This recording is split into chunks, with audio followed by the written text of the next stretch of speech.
You've got to know. This is how the Chinese craft incredibly sharp and awesome arrows. For the first one, you take a water pipe, put a steel tube over it, and weld some nails on both sides, then tie rubber bands around it.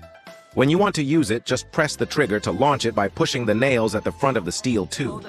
The second one involves making a small hole in the middle of a coconut shell, tying rubber bands on both sides, and securing it to a wooden handle.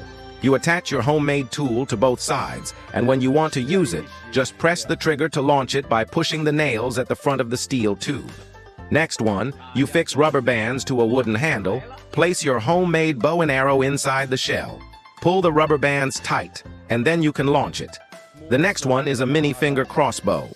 You just slot the mini bow and arrow into the raised part, and with a gentle flick of your hand, you can launch it.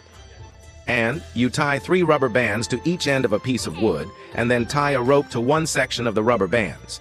To launch it, just pull the rubber bands tight, slot the rope into the groove, and press the trigger.